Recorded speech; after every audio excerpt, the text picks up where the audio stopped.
All right, well, welcome everyone to today's webinar. It is 11 o'clock Central, so we're going to go ahead and get started.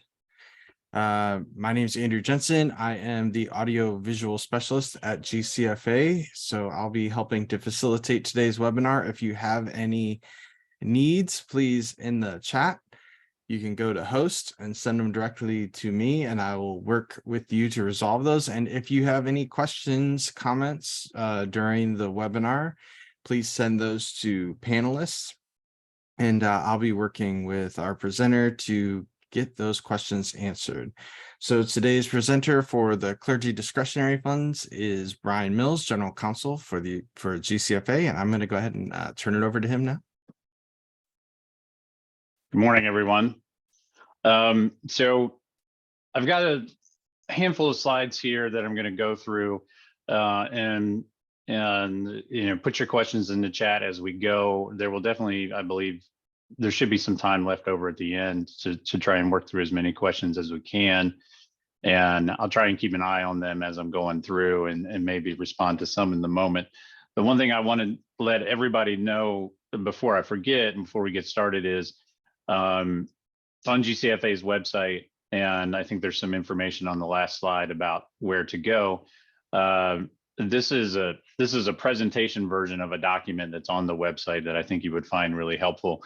I would commend that to you. If this is something that your church is dealing with on a regular basis, it's a good document that you can use to refer to as you deal with these types of issues. So we'll go ahead and get started. Let me get on the right screen. There we go. And that's a picture of me, but you can also see me already.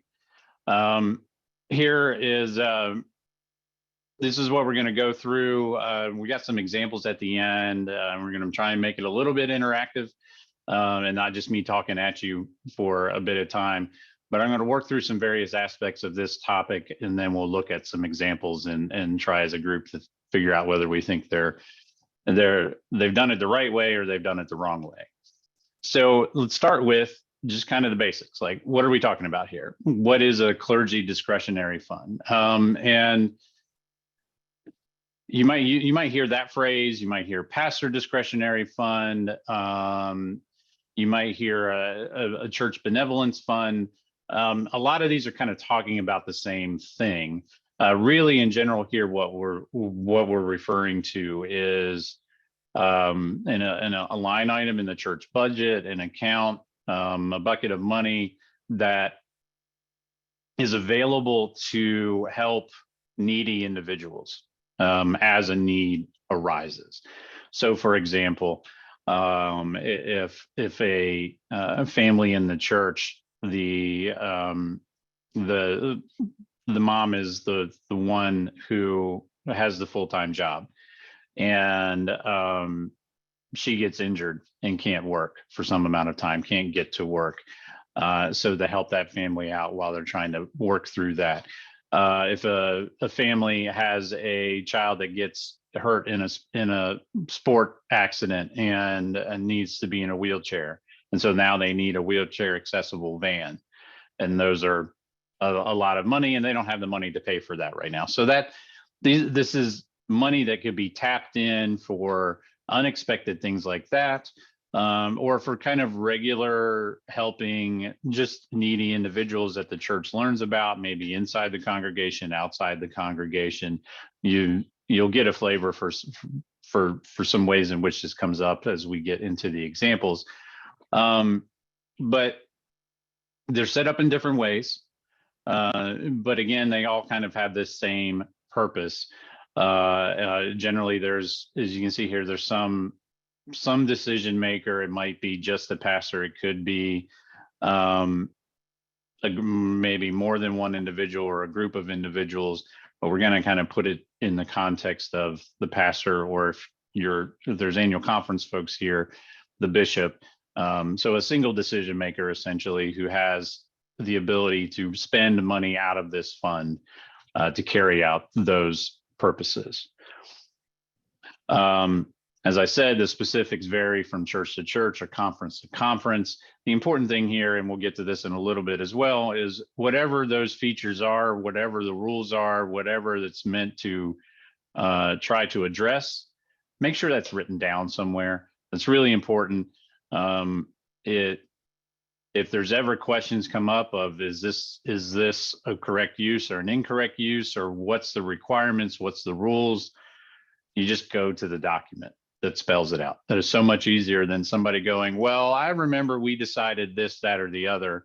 And then somebody else remembers it differently. And now you've got a debate of to whether this particular payment was appropriate or inappropriate. And if you don't have documentation that kind of sets the boundaries, then it just creates problems, and those debates turn into arguments, and then you just create a drama that was avoidable.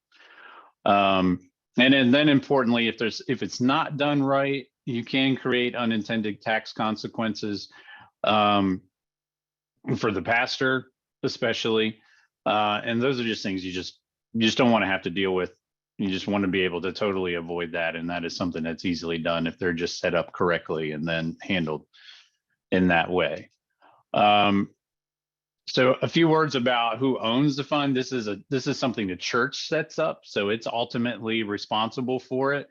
How it's reflected in the budget is kind of up to the church, but it should be there somewhere, so people have a sense of how much money is there. So it can be an account or a budget item in the church budget. Again, owned and controlled by the church. If it's kept in a separate bank account, then it should be in the church's name. You can label it. If you can see the example here, First UMC Pastor Discretionary Fund. So it's clear as to what that money is for if it's in that particular bank account. So somebody doesn't come along later and think that bank account is for something else. Contributions to the fund are provided to the church. Ideally, if it's done correctly, this makes them tax deductible to the donor. A few words here are really important about the concept of conduit transactions or pass-through transactions. As many of you may know, you can give money as an individual to another individual who's in need. Go back to the family that now needs a wheelchair accessible van. I can give that family money direct. I can just say, here, I know you have this that you need help paying for. Here's $500. That's a gift, right? I've given it to them. That is not a tax deductible gift. As individuals, we cannot deduct on our taxes as charitable contributions those types of money given to individuals. What I cannot do then, and this is what a conduit or a pass-through transaction is say, church, here's my $500. I want you to turn around and give this to this family that needs to buy the wheelchair accessible van. And also give me a charitable donation acknowledgement for this $500. That's a conduit or a pass-through transaction that is funneling the money through the church for the exclusive purpose of making something that's not tax deductible, tax deductible. The IRS says, as you might expect, that doesn't work. But the way you deal with that is you set up a discretionary fund, you set up a benevolence fund. Members of the church know it's something that's there. And if it has money in it, when the family needs this wheelchair accessible van, and the church pays $20,000 out of the balance of that fund, or the pastor makes a decision to contribute $20,000 out of the fund to this family to help them get that van, I could instead I would know that, well, maybe I can contribute my $500 to the church, to the pastor discretionary fund or benevolence fund to help build that balance back up. So it's kind of effectively the same thing. But now I have given the money to the church. I've said, please put this in the benevolence fund. And it's okay that I know some of that money was used to help this family, but I didn't make that decision. I didn't dictate that. So that's a very important difference. Churches that don't have this type of stuff set up, and something happens that they want to raise money for, they can do that. So if this church, I'll stick with my wheelchair accessible van example, say the church wants to raise the $80,000 to buy the van. And so the church puts on a little benefit concert and sells tickets, or, ask people to contribute to show up. You can do that and then turn around and give the money to the family to buy the van. Perfectly fine. The problem is, because it's been set up specifically for that purpose, almost certainly any of the money that came in is not going to be considered a charitable donation by the IRS. So if you already have this mechanism in place, you can have a concert to build back up the balance in the discretionary fund. So it seems like a very fine distinction, but they are very important. And that's where churches can really get themselves into trouble, is providing charitable donation receipts and acknowledgments for things where an individual is saying, "Church, I'm giving you this money," but turn around and give it right to somebody else who needs it. Bryan, and it doesn't have to be. I'm sorry. Go ahead, Jensen. No, go ahead. I was just going to say, and it doesn't have to be money necessarily for conduit transactions. Just kind of a quick sidebar. It could be somebody has a car that they don't need anymore, and they know a single mother in the church, her car just died on her and is not fixable. And wants that person to have, that single mom to have this car that they don't need anymore. Then you just give her the car. Perfectly fine, not tax deductible. Can give it to the church and say, "Church, do whatever you want with it. I don't need this anymore." Give it to somebody at some point who needs it. Probably fine. To be careful if these things are happening really close in time together. What doesn't work is the individual saying, "Church, here's the car. It's worth $500. Give me an acknowledgement of a donation in kind of $500, and then please turn around and give this car to this single mom who needs it." That doesn't work. So again, I just want to say, it doesn't have to be about cash or checks. It can be items as well. Jensen, was there a question? Yeah, we have a question from Greg that I think fits with this ownership of the fund. For churches that have multiple clergy, is it better to have one clergy discretionary fund or one per clergy person? Interesting. I haven't thought about that before. I think you could, there's no reason why you couldn't have multiple accounts or line items. One for each clergy person, as it were. You would, all the same rules would apply, and you'd have to do all the same oversight. The standards should be the same for, what's acceptable, and we'll get into kind of what you need to think about in your making those standards here in just a second. So I don't think there's anything wrong with that approach. I also don't think there's anything wrong with requiring it to be a joint decision. If there's three clergy, two out of the three have to agree to use this amount of money for this purpose. That might create conflict at some point. So maybe that's not a long-term a good solution. I think some of it is understanding the personality of your clergy, and is that something that's going to work, or is it better to have separate ones for each of them? But there's nothing that I'm aware of that requires it to be one or the other. I think you just need to do what makes the most sense for your church and for your clergy. Would there be any complications? Let's say each clergy person had $5,000 in their individual fund, and if they wanted to combine on something, let's say there was a need that was over 5,000 and they joined, would there be any complications in paying like a portion from separate discretionary funds? No, I don't think there would be. But the opposite, I suppose you potentially, if they're not communicating very well with each other, and each of them contributes $1,000 to a family that they know needs $1,000, now that family has $3,000. So you would need some amount of coordination to make sure they're not duplicating efforts and things like that. But if they come together and realize there's a big need that they need more than one of their balances to cover it, I think that would be perfectly fine. And we'll talk a little bit later about, dollar limit approvals and things like that. So that those types of things might come into play. You just got to make sure that you follow all of those in those types of situations.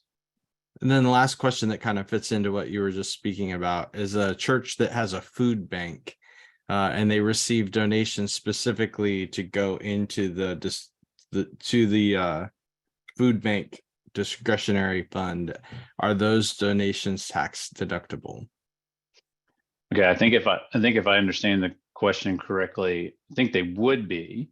So those are in-kind donations. This is not here's $200 to go buy food for the food bank. It's I went to the grocery store and bought $200 worth of food, and here's the food. That's perfectly fine. It can be, somebody can say, I would like this to go to the food bank. If they say I would like this to be available for needy families that, this might be identified through the discretionary fund purpose, I think that's fine. I mean, you can't deposit canned goods into the bank account that represents the discretionary fund. But I don't see anything inherently problematic with somebody saying, here's a box of soup cans. But you wouldn't be to able be to used. stipulate and say, here's $500 to buy produce from Bob's produce cart on the corner, right? Is that? And I'd stay away from that stuff because I'd want to know, I'd be worrying why that person specifically, Right. is that Bob? Yeah. Or is that Bob's brother saying, go buy food for my brother? So I'd be careful about those kinds of things. And then certainly, here's $500 of groceries. And I know this family, the dad just lost his job and they might have trouble buying groceries. So please give it to that family. That's not a charitable donation to the church. That's a conduit or a pass-through transaction. Okay. Moving on to a purpose, kind of talked about this a little bit already. This is really important. Make it clear at the beginning what the purpose is. It can be general, it can be specific. It's okay. It just needs to be clear so everybody understands what it is. If you're asking for donations from your church members specifically to the discretionary fund or the benevolence fund, let them know what it's going to be used for. So just kind of have this, everybody needs to be on the same page. The people within the church who are making decisions about how the money is going to be used, and the people within the church or outside the church who are asking to contribute money to it. It just avoids conflict later down the line of somebody saying, I gave you $5,000 to put in this and I had no idea it could be used for this, that, or the other. And I don't like that. And I want my money back. Make it clear from the beginning. And it doesn't mean you're automatically going to be able to avoid those types of conversations, but you can at least say to the individual, we were very, very clear about the scope of this when you made this decision. Shifting gears slightly. So if we're talking about a pastor discretionary fund, a bishop discretionary fund, so that individual, he or she is making decisions about how the money is to be used, having a clear prohibition on personal use and conflicts of interest in that is really important. It seems obvious to say, and it is, but it is something that comes up regularly. And so you want to make sure that it's clear so that if there is a violation of this, it is then a violation of something that's written and has been clearly communicated. And so then you can deal with it appropriately.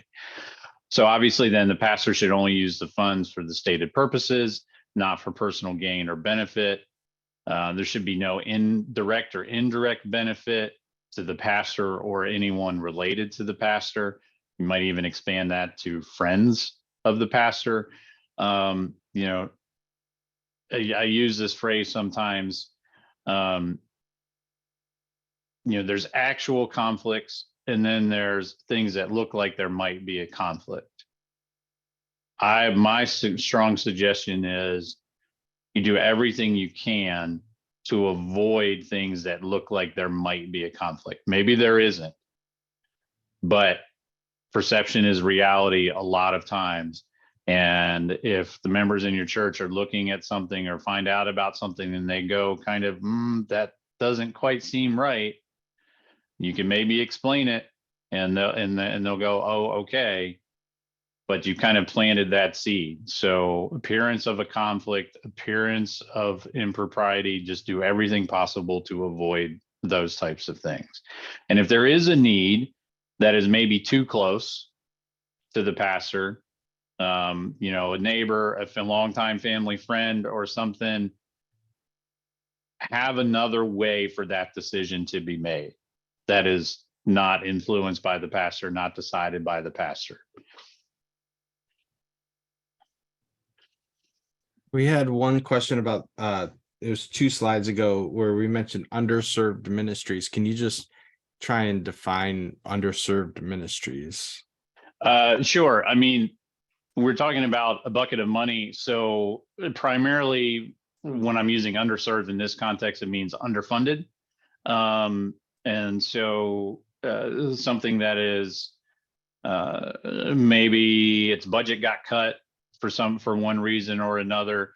And so in this example, the bishop's discretionary fund, maybe the bishop decides this is really important ministry that's being carried out. And so it was cut in the conference budget, but there's some money here available in my discretionary fund. And so I want to use some of that to help financially support this ministry because it was about to start an important project, or it was trying to finish an important project. So it's, things that maybe get overlooked, but somebody has decided is still an important and invaluable ministry to be carried out. And I see the lunch or dinner with members of the church question. I'm going to come to that in just a second while we're talking about problematic uses here. So some obvious things, again, they're obvious, but we didn't just make up these examples. These are real life things that happen, unfortunately. So cash payments to the pastor or family member is obviously not going to be what these were set up for. Any kind of tuition, medical expenses, other bills, utility bills for pastors, family members, clearly inappropriate, not what somebody was thinking when they donated money to the fund. This third one, reimbursing non-business related travel expenses of the pastor's spouse or the bishop's spouse. This is something that comes up maybe more regularly than some of the other ones. I would be very, very surprised if there is a single pastor discretionary fund out there that has something in writing about what its uses are that would cover that topic. There's also some tax implications here of it's likely taxable income to the pastor or the bishop because it's not a business related expense that's being reimbursed to the quote unquote employee. So, something to just be aware of and really stay away from. Again, paying rent for somebody close to the pastor, it doesn't change that that individual is poor or needy. Again, maybe have a separate process for making those types of decisions. And then the last one, providing funds to support the activity of another nonprofit that's controlled by a family member of the pastor. So you get the gist. A lot of these is not necessarily that the use of that there's not a need and you're not fulfilling a need. It's the pastor making a decision to fulfill a need of someone close to the pastor. A lot of times that's where it becomes very problematic. So used for lunch or dinner with members of the church. I suppose that would be okay, but I would want that to be clear in the document about the use of the discretionary fund. But really, to me, that needs to be ideally something that's somewhere else. If the pastor has an accountable reimbursement plan and an accountable reimbursement budget, that's probably the better place for that stuff to come from. That is more a business related expense of the church, and that's not helping needy individuals, which is primarily what these discretionary funds or these benevolence funds are intended to do. Nancy's question, are solicited funds for pastoral Christmas gifts tax deductible? Generally, no. Again, that's kind of a different version. That's kind of like a love offering or a conduit transaction. And the underlying issue is the same. I could give a pastor a gift for Christmas to thank him for being my pastor. I don't get to deduct that on my taxes. That's not a deductible type of gift. And so it's essentially going to be the same answer if I try and accomplish the same thing, but route it through the church. So if somebody stands up on one Sunday morning leading up to Christmas and says everything that goes into the collection plate today is going to be used for bonuses for employees, probably don't issue charitable receipts for those contributions that morning.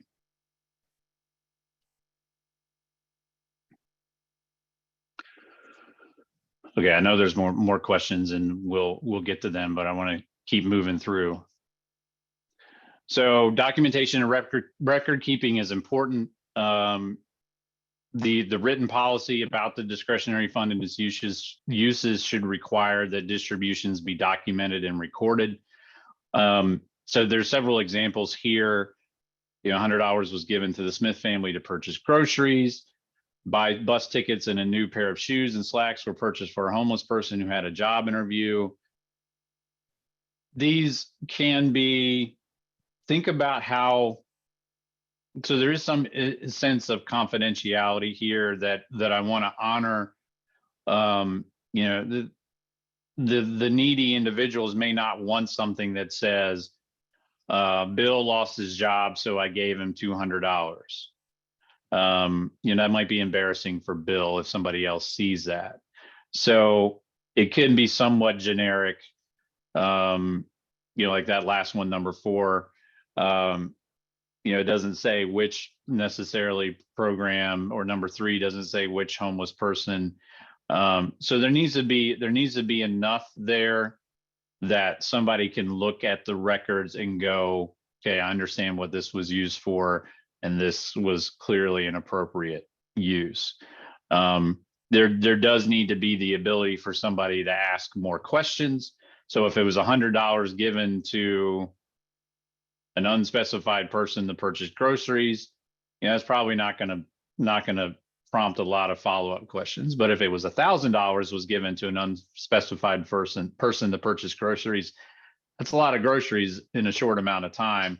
Some follow-up questions would be very appropriate there. And maybe everything makes sense. Maybe it's a family of 15 and that's how much they spend on groceries in a week. But you kind of get the idea.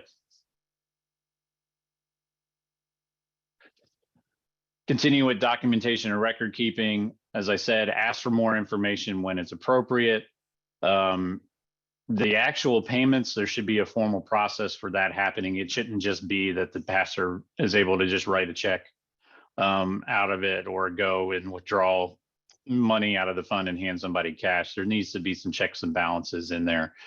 And as I mentioned already, consider how much confidentiality regarding the recipients is appropriate.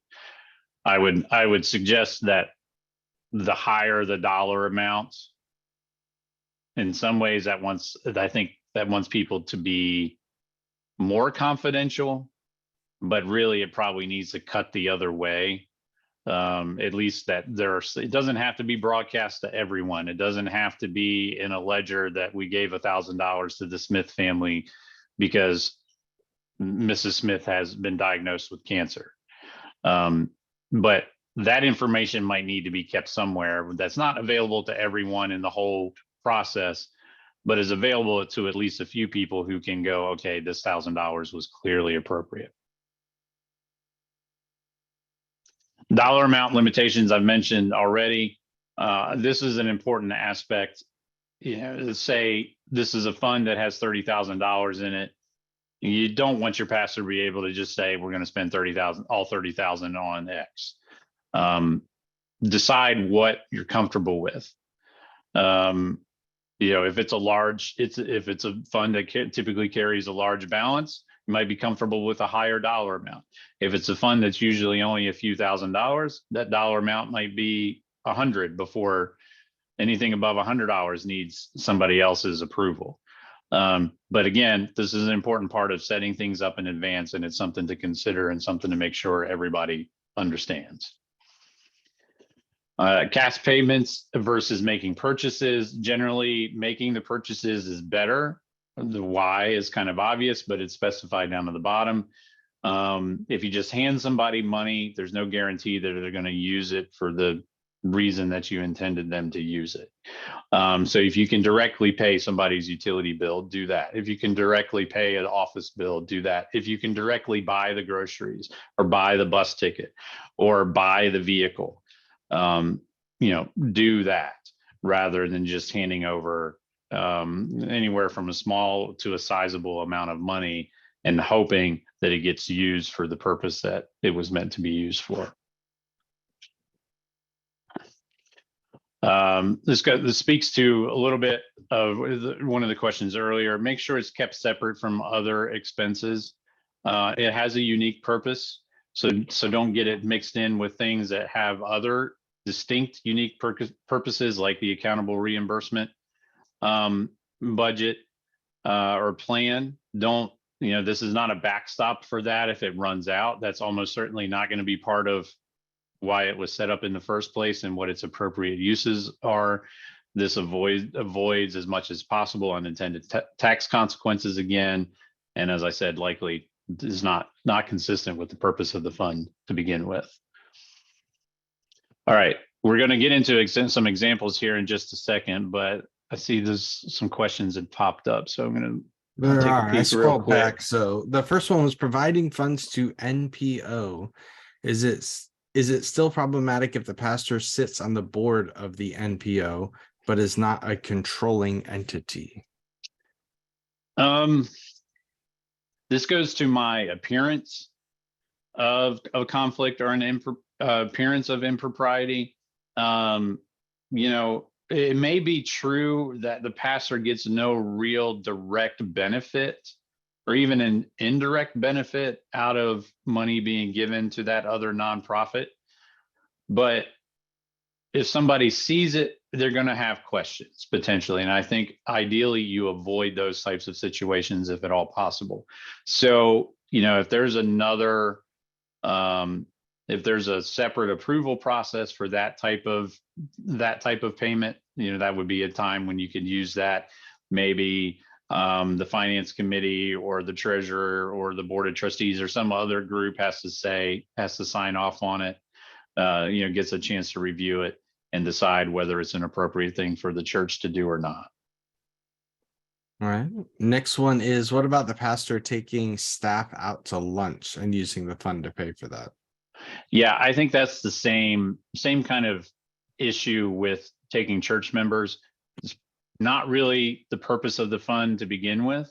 I think that's more an accountable reimbursement fund type of, that's a business expense, a business meeting or something like that, if that's truly what it is. But presumably just taking some random staff folks, they're not needy, which is really what these discretionary funds and benevolence funds are meant to help, is needy individuals. Next question has to do with the purpose of the fund. So their church had an opportunity to do some advertising, and it's not something that they had budgeted for. Would this be a legitimate use of the funds? I think it's kind of a similar thing to the staff and member lunches. Again, go back to the purpose of the fund. generally these are set up to help needy individuals. And so I don't think advertising at a golf course or anywhere else for that matter would fit into that kind of requirement. The next question, I think this was asked prior to you kind of speaking to this, but just to reiterate, they call their fund the Congregational and Community Care Fund, and it's for emergency needs. And they buy Kroger gift cards, $30 each, and they don't document each person the card is handed to. They tend to treat it like petty cash. Do they need to document each person that those cards are handed to? I think, again, here the amount matters. $30 is probably not very concerning. If it becomes more than that, or if it becomes very frequently that people are given $30, and so where it becomes $300 a week, and there's a lot of these gift cards going out, there probably does need to be some amount of oversight, not necessarily documenting who it's given to, but maybe it's not a single person making that decision. So you don't create the opportunity for somebody to do something inappropriate. And I see the love offering question. I'll read it for everybody else's benefit. Is a love offering collected by the church and given to the pastor as a gift, includable as salary income to the pastor? And probably 99 times out of 100, love offering is going to be taxable income to whatever staff person it's given to, whether it's the pastor or other paid staff. And that's because while the money may have come from individuals of the church collected it. Almost certainly it was under the context of, we really want to be appreciative to the pastor for all the work he or she has done for us over the course of a year, or over the course of his or her career. So it's clearly within the employment context. It is coming from the employer. It is cash coming from the employer to the employee. And there needs to be a really clear exception to make that not taxable. And I don't believe there is one that would apply in that particular situation. All right. How about business related travel expenses? Yeah, so that's like a lot of the other situations. Go back to the foundational document for the fund, whether it's called a benevolence fund, whether it's a pastor discretionary fund, whatever it's labeled, and compare what you want to use it, what you're considering using it for, to what that document says about the appropriate uses. And I think you will find, at least in the context of what I'm talking about and what I envision in talking about these, is these are meant to meet the needs of needy individuals or families that come up unexpectedly. And so travel expense of the pastor or another staff member would not meet that standard. Now, maybe you have a discretionary fund that includes that. I hope you're communicating that to the people that are giving money to it, because if they find out that that's the case and it hasn't been communicated, they might not be very happy because they think their money is going to help people in need. But setting all that aside, you know, I had the slide earlier that talked about keeping separate things separate. That speaks to this as well. That's something that should be appropriately budgeted and contemplated for in planning for the year, and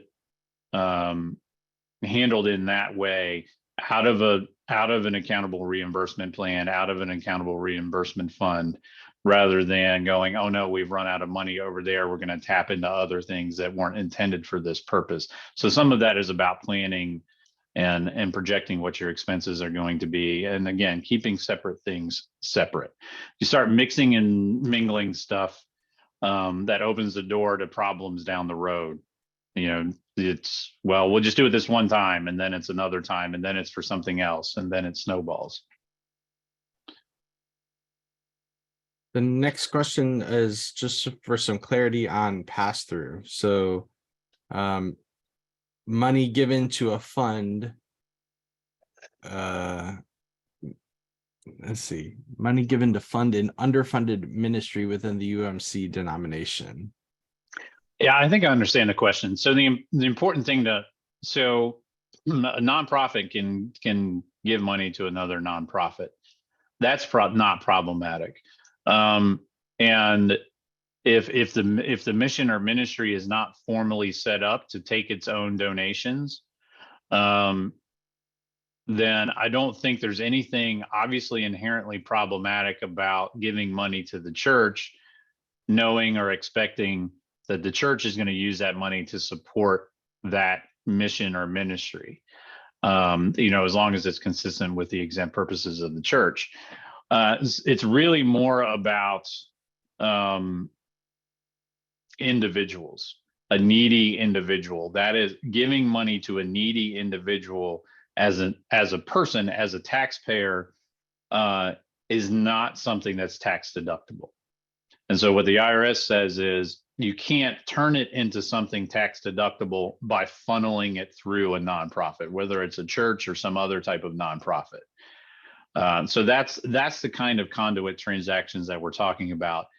If you're giving money to the church to support an orphanage in Africa that you can't give money to directly, I don't think there's going to be any issues with that. I hope that helps.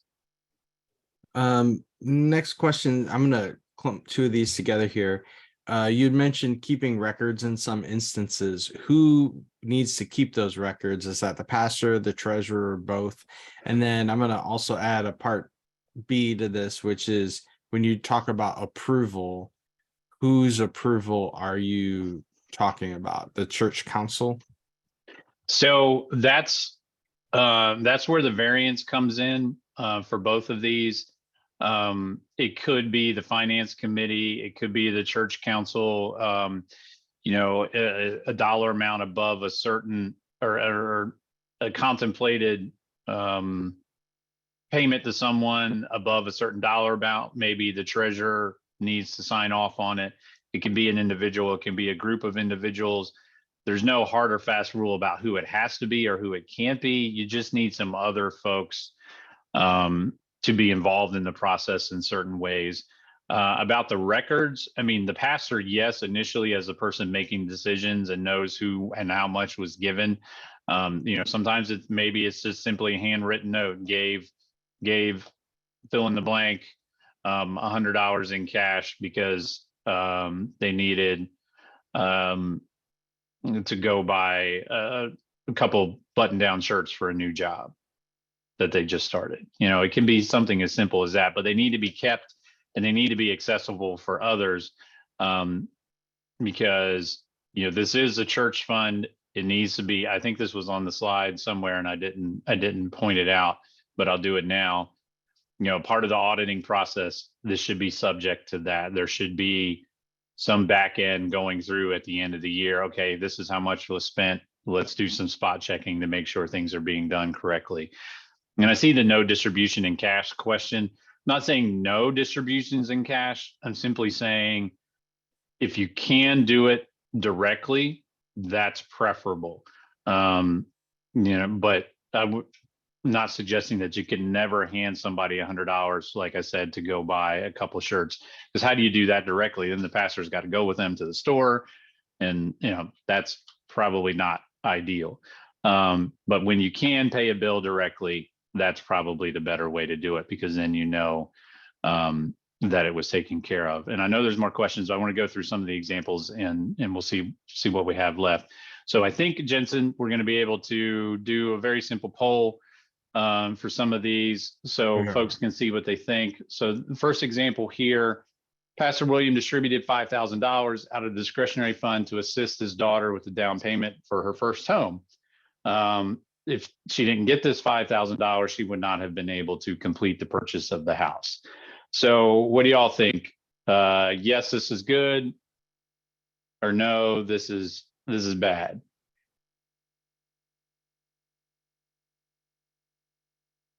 I don't think you tricked anybody with this one, Bryan. I hope not. I hope this is 100% to 0%. It is exactly. All right. Yes. No. This is a textbook.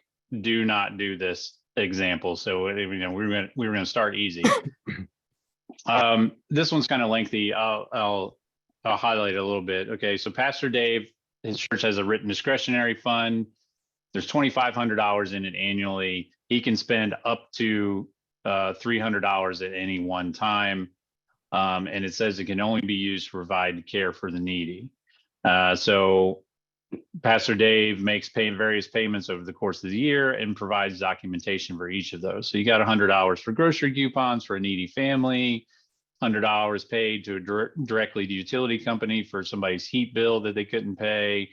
A homeless family in the church community needed some groceries.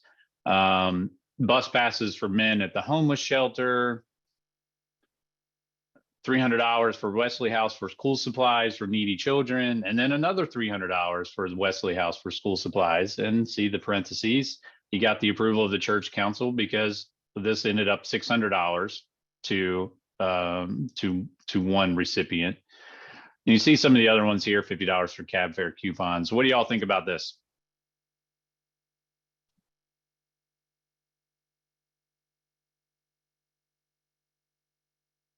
So yes means it's good, and no means something went wrong here. All right. I think we slowed down, so I'm going to go ahead and share here. Okay. So yeah, there's a lot here, and there was no intended gotchas. But this is kind of a textbook example of the opposite end of the spectrum from example number one of there were clearly defined rules. There was a predetermined amount of money in it for the year. If you were trying to add up the dollar amounts, they don't exceed the budget for the year. I didn't try and sneak something past you that way. But everything was documented. There's no immediate red flags about things going to places that they shouldn't. So this one is pretty good. Well documented and got the appropriate approvals when necessary. All right, so example 3. Annual conference is established discretionary fund for the resident bishop, permits the funding of United Methodist missions and programs within the bounds of the conference. Policy says up to $5,000 can be spent in the calendar year, with a stated preference that no more than $1,000 be given to any one mission or program.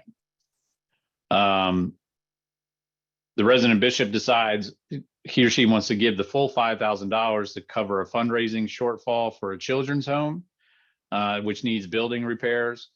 And so the bishop goes and gets the appropriate permissions from the relevant conference committee to exceed the stated preference of $1,000. Another kind of obvious one, but we'll see what y'all think.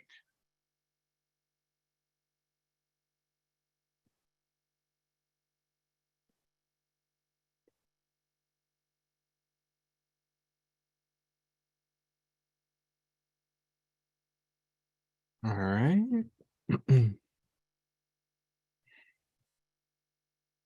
Yeah, so this is a not very subtle way to try and illustrate that you have limitations that are put in place, and you can have processes and procedures for exceptions to be granted, and that can be okay as long as those are followed. So the idea here is the bishop decided, I think it's really important to give all of this money to this one entity. Now, people may disagree or may not agree with whether that's the right decision or the wrong decision. The important thing here is the appropriate or other approvals were acquired. And that's really all that you can ask for. There's always maybe some disagreement that less money should have been given to this cause and more should have been given to that one, or this was too much to that needy individual and not enough to this other one.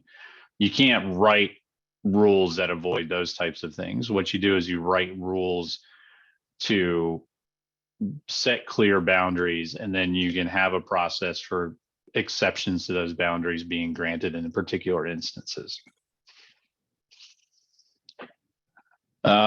So number 4, Bishop Jackson has been asked to speak at the grand opening of a new church where she used to serve as the pastor. Her husband, who likes to play golf, is going to be traveling with her because there's a lot of golf courses in the area. So her schedule dictates that she's going to need to fly, and she uses $750 of the discretionary fund provided by the annual conference to pay for her husband's plane ticket. What do y'all think?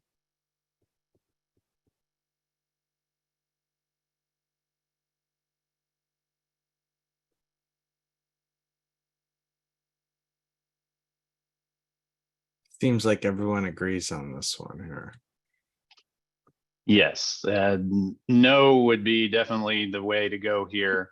And this is something that comes up not specifically with bishops necessarily, but as I said earlier, using these types of funds or attempts to use these types of funds to pay for spouse travel is something that is an issue that you might have to deal with at some point.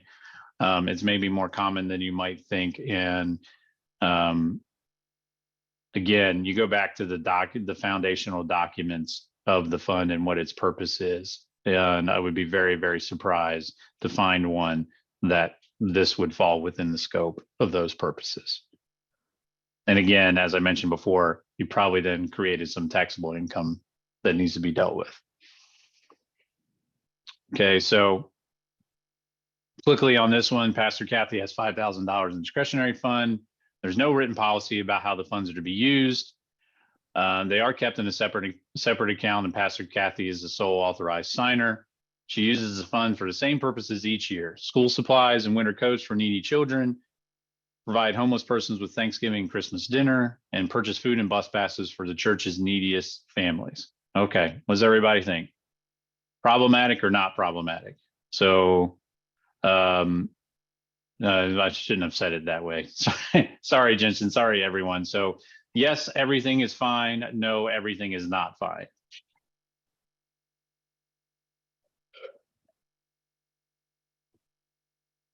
I think you threw the vote swung after your clarifying statement. So I think the poll is going to be a little confusing on this one. Well, I expected a little bit of mixed results for this. I probably didn't help it. But what this illustrates is, so there's absolutely no problems with what the money was used for. School supplies and winter coats for needy children, perfect. Feeding homeless people, perfect. Food and bus passes for the church's neediest families, perfect. Perfectly fine. The problem here is there's no structure to this. Yes, they're kept in a separate checking account. Well, that's good. So at least they're segregated. But Pastor Kathy can just spend whatever she wants to spend without any kind of oversight or duplication or approval. There's no limits on everything. Pastor Kathy is a very honorable person and is not taking advantage of a situation, but you don't want to make that assumption on the front end. So what this scenario lacks is proper structure, written policy that somebody else has oversight and can see what's happening with the account. There's some amount of understanding of above this dollar amount, there needs to be other approvals. It's missing all of those things. What it's being used for is perfectly fine, but this is a scenario that's ripe for misuse in the hands of the wrong person. And then last one, Pastor Tom distributed $1,000 out of the discretionary fund to pay for his Christmas gifts to his staff. So yes, everything is fine. No, something is wrong.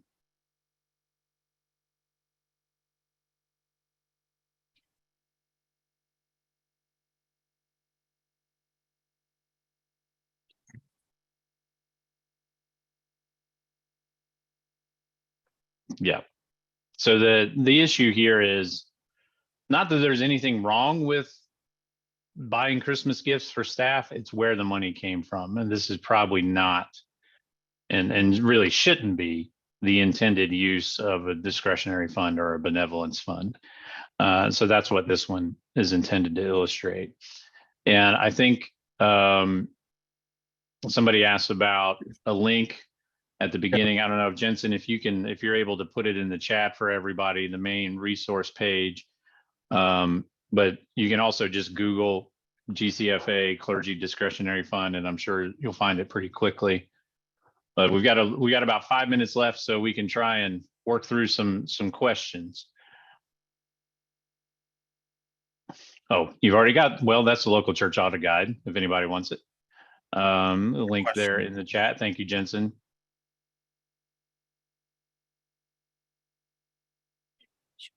Let's see. Somebody asked about a recording. I think the answer to that is yes. Yes, this if you registered for this webinar, you will receive a link to the recording as well as a copy of the presentation, and all of that will be available on the website, but you'll receive it specifically to your email.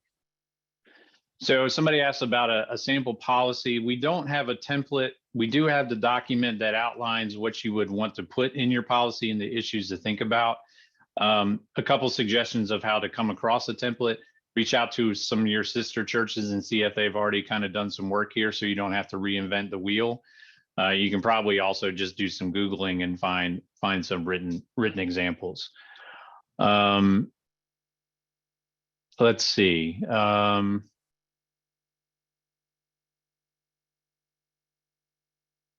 Let's see. Potential income tax consequences to the pastor, including possible constructive receipt issues. So I think this is speaking to my mention of if things get handled incorrectly, that can create some tax consequences. So, you know, I've already mentioned paying for the travel expenses for a spouse that's traveling for doesn't need to be there for business purposes. That is the equivalent of giving your employee that amount of money. So if the plane tickets were $750, you've effectively given your employee $750. So that's almost certainly just going to be needs to be reported as taxable income. Similar to if it's used to pay expenses to a family member, tuition for a child. You know, these are obvious examples, but again, they do come up. But that could be constructive income. It could be direct income, quite frankly. So just things, it's why you really just want to avoid anything that's anywhere close to the pastor, to the individual who's making the decisions. Let's see. I think, can the pastor use the fund for his or her own airfare to get to training after already used up professional fund? I think that's bad practice at a minimum, because again, keep separate things separate. The other aspect of that is if you have a written document for the policy, that's probably not in the list of what would be consistent and appropriate use. Again, these are things that are generally meant and created for the purpose of helping needy individuals and families. So paying the pastor's ticket to go to plane ticket to go to training is not going to fit within that category. Jensen, did you see one or more somewhere that jumped out to you? We got time for maybe one more. I think it's mostly the same kind of that you've been getting at here. So I do want to say, yeah, somebody did mention, I'm sorry, Jensen, we do have a accountable reimbursement plan policy examples on our website. I saw somebody mention that. And the question is, can the church amend the policy, including the local approval process? Absolutely. That's just meant to be an example. You might use a different group of people to make a certain approval or where somebody goes. And this is true for other sample benevolence funds or discretionary fund documents that you might find on the internet. Tailor it to your purposes, make it fit your structure. You know, you may have a volunteer treasurer, and that you don't want to overwhelm with things. So if a document says the treasurer does this, that, or the other, maybe you decide it's somebody else, or maybe you have a paid treasurer, and so it makes sense. You know, the concepts are what's important. Having the secondary level of approval is what's important. You can pick who it is that you put into that slot. Perfect. Well, we've reached an hour, so I'm gonna go ahead and cut things off there. We have the chat, so we'll be reaching out if we miss any questions there. Thank you everyone for joining. Here's some contact information. If you have any questions about any ways that we can support your ministries, please reach out to our connectional relations team. We just launched our new website, gcfa.org. We're really focusing on trying to make resources easier to get to on that. And also we have monthly webinars just like this one. So if you have any ideas for topics, please let us know. We did get a couple of those today, and we are just in the ministry of supporting your ministry. So anything you can offer us that we can better serve you is very helpful. So thank you everyone. And thank you, Bryan. And we look forward to seeing you all at our next webinar. Thanks, everybody. Thanks for the great questions.